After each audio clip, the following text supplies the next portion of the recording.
Welcome to The Explainer. Today, we're breaking down the hidden forces that are literally at war with your home's comfort system. Seriously, there's a battle happening right now, inside your walls, and the stakes, well, they're probably a lot higher than you think. All right, let's just jump right in with a question that I know sounds super dramatic, but it points to a very real, constant pressure that every single one of our homes is under. So, what is this invisible enemy?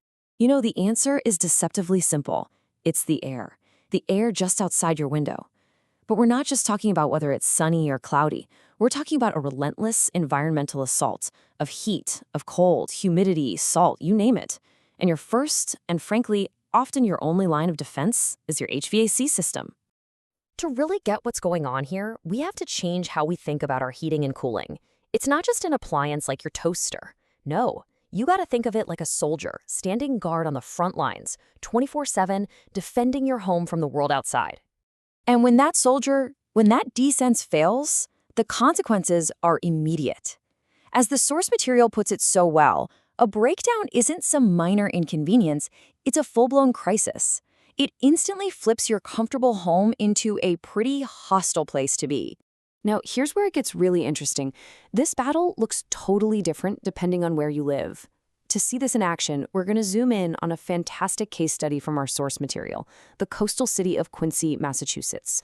See, homes in Quincy are facing this unique triple threat. First, you've got this corrosive salt air that is literally eating away at metal parts. Then you pile on extreme humidity, which just puts that whole corrosion process into overdrive. And to top it off, you have these intense freeze-thaw cycles that stress all the materials until they just crack and fail. It's a brutal combination. And this just perfectly illustrates the real-world impact. I mean, for homes anywhere near places like Wellington Beach or Marina Bay, that salty, wet air is just relentless. It chews up the coils, the fins, the electrical connections of a standard AC unit, and basically cuts its life in half. But a coastal-rated unit? It's built for this fight. It's designed to withstand that exact kind of assault. But here's the twist. The attack isn't always coming from the outside. A lot of the time, the house itself is working against its own HVAC system. The building's own architecture becomes an enemy from within. Quincy's older homes are a perfect example of this. You've got these famous triple-deckers with old, leaky ductwork that's just bleeding conditioned air into the walls. You've got poor insulation, which means the system has to run constantly just to keep up. And a lot of them have undersized systems that were never meant for the space. So they're just being pushed to their breaking point day in and day out. So what's the bottom line here? The system is fighting a two-front war. It's battling the harsh climate outside, while at the same time it's fighting against the home's own bad infrastructure on the inside. That is just a recipe for disaster.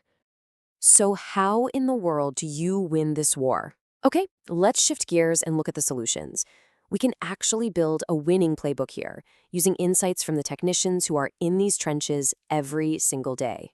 According to the experts, winning isn't about guesswork. It's a really clear four-step strategic process.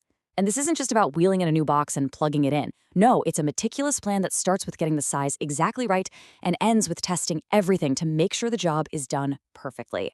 And that first step, accurate sizing, it is absolutely non-negotiable.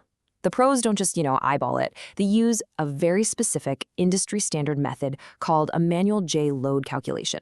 It's the super detailed formula that looks at everything, your square footage, your windows, your insulation, even which way your house faces, to figure out the exact size system you need.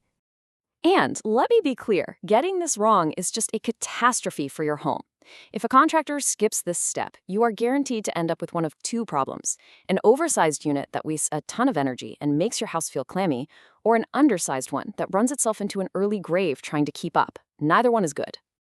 So how can you take these lessons from Quincy's coastal battleground and apply them to your home no matter where you live? Well, there are a few really key takeaways from the source material that everybody can use. First, there's this really powerful rule of thumb to help with that tough repair or replace decision. It's called the $5,000 rule. It's simple. You multiply the age of your unit by the cost of the repair. If that number goes over $5,000, it's a pretty strong signal that replacing it is probably the smarter financial move. So what usually goes wrong? This chart is kind of amazing. Yeah, you've got serious issues like capacitor failures and refrigerant leaks, but look at that huge slice of the pie. A whopping 40% of all service calls are because of something unbelievably simple: a dirty filter choking the system. All right, so let's wrap this up with a quick health checklist for your system. 4 questions to ask yourself. 1. How old is it? 2. When's the last time you changed that filter? 3. Do you have weird hot or cold spots in your house? And 4. Do you have a plan for when to repair versus replace? Just thinking through these can save you a world of hurt. Because in the end, the big lesson from a place like Quincy is that your home isn't just some generic box. It has its own unique story, a story that's shaped by its age, by its design, and by the specific climate it's forced to do battle with every single day. And understanding that story, that's the first step to winning the war.